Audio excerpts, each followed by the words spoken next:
분석적으로 이어나가자고 하면 이제 수능 영어랑 편 영어를 비교를 해볼게요. 사실 이거 비교 대상군이 된다고 보진 않아요. 뭐 인문 3개월 계열로 본다고 하면 편입 영어만 보는데 수능은 영어 하나로 평가되지도 않고 사실 이미 영어 비중이 절대평가로 바뀌었기 때문에 전보다 좀 낮아진 것도 사실인데 그렇다고 수능 영어를 무시할 수는 없다고. 이미 절대평가가 된 이미 그 시점에 상향 평준화가 되어 있었기 때문에 그걸 이제 무시를 할 수는 없고, 그래도 좀 비교를 하자고 하면 17문제 듣기평가, 나머지 독해라고 보면 그 문법 문제도 거의 없기 때문에. 네, 그렇죠. 뭐 수능 준비하는 친구도 알 거예요. 문법도 거의 없기 때문에 듣기랑 독해가 끝이구나. 거기 안에 뭐 빈칸 추론도 있고, 그렇죠. 뭐 주제 찾기도 있고 다 있긴 하지만 편입 영어는 사실 학교별 시험이긴 하지만 큰 틀이 있다라고 알려져 있잖아요. 큰 구성이 어떻게 되죠? 근데 편입 영어는 어떤 식으로 문제가 구성되어 있는지. 편입 영어 시험은 크게 얘기해서 이제 이렇게 말씀드리고 싶어요. 일단 어휘가 있고요. 어휘 파트. 그리고 이제 문법 파트가 있고요. 그리고 가장 중요한 독해 파트가 있고요. 그리고 어찌 보면 이제 독해 파트 안에 들어가는 부분인데 편입에서는 따로 뺍니다.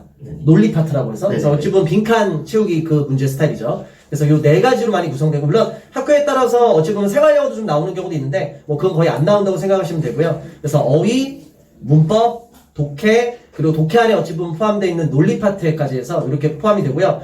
편입을 준비하는 학생들은 요 네 개 파트를 전반적으로 다 공부를 해야 돼요. 근데 뭐 영어는 하나이기 때문에 이제 그거에 대해서 이제 뭐 전문가의 도움을 필요로 해서 이제 받으면은 다 되는 부분이니까 뭐 그런 부분은 굳이 걱정 안 하셔도 됩니다.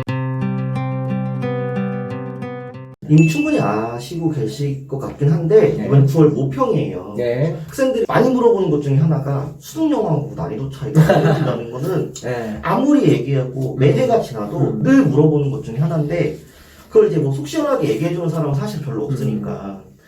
현재 그 편입 영어 선생님 입장에서 시험지를 갖고 왔어요. 한번 대충이라도 훑어보셔서 네. 봤을 때 어느 정도 많이 차이가 있는지, 네. 적게 차이가 있는지, 뭐 유형 차이가 좀 큰지, 아니면 난이도 면에서 사실은 수능 영어를 1등급만 했다라고 하면 사실은 덤비기가 좀 쉬운 학생들인지. 자, 솔직히 말씀드릴게요.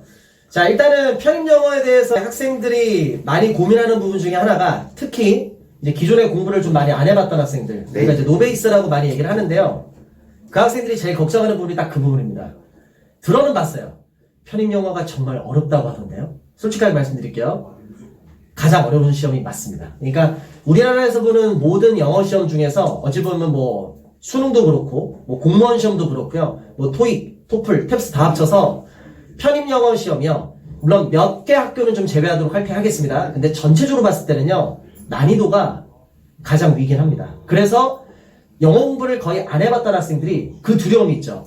편입 영어가 정말 어렵다고 하는데 저는 공부를 사실 해본 적이 없습니다. 그러면 저는 그 어려운 걸 당연히 못하는 거 아닙니까? 근데 여기에 대해서는 제가 말씀드리고 싶은 게, 아무리 난이도가 높고 한다 하더라도 결국은 영어입니다. 네네. 영어는 언어거든요. 결국 학생이 기초부터 차근차근 다져서 문제 유형 및 난이도를 파악하면요, 충분히 정복할 수 있는 시험입니다. 물론 이 얘기는 조금 위험해서 이따 뒤에서 하겠습니다. 예, 지금 이거는 조금 약간 위험해서 하여튼 그렇습니다. 네. 그래도 지금 간단히 좀 뭐 좀 여쭤볼게요. 그 수능 영어는 사실은 매년 뭐 출제 유형이 급변할 수는 없어요. 사실 절대 어느 그렇죠. 정도 유형이 고정적이라고 볼 수 있는데, 편입 영어는 사실 학교별 시험이다 보니까 유형의 차이가 좀 크지 않나 싶어서 그 유형을 맞춰가면서 뭐 어휘, 문법, 논리, 독해를 같이 병행해도 충분히 할 수 있는지.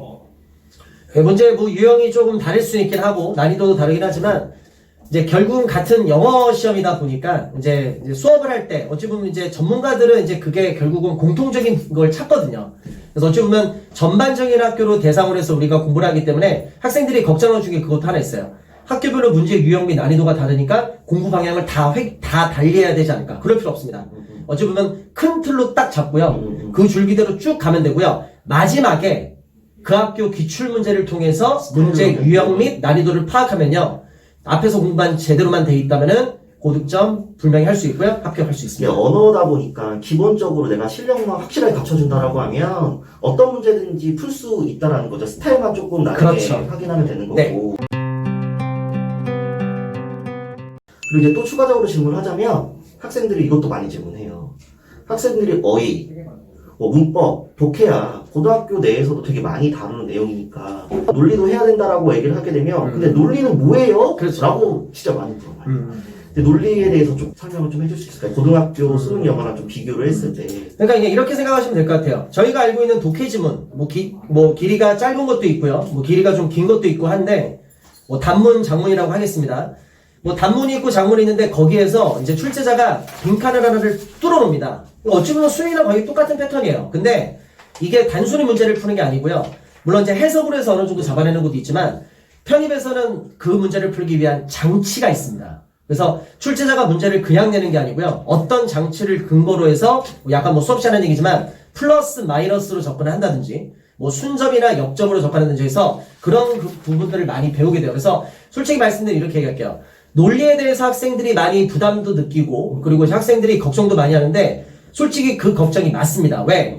논리라는 과목은요. 저도 항상 하는 얘기가 이렇게 얘기합니다. 논리 처음부터 섣불리 건드리지 마라. 네네네. 논리는 결국 종합적인 과목이다. 어휘, 문법, 그리고 포함시키겠습니다. 구문, 그리고 독해 실력이 어느 정도 올라왔을 때 들어가야 된다. 만약에 앞에 부분이 안 돼 있는 상태에서 논리 들어가면은 사실 시간 낭비다.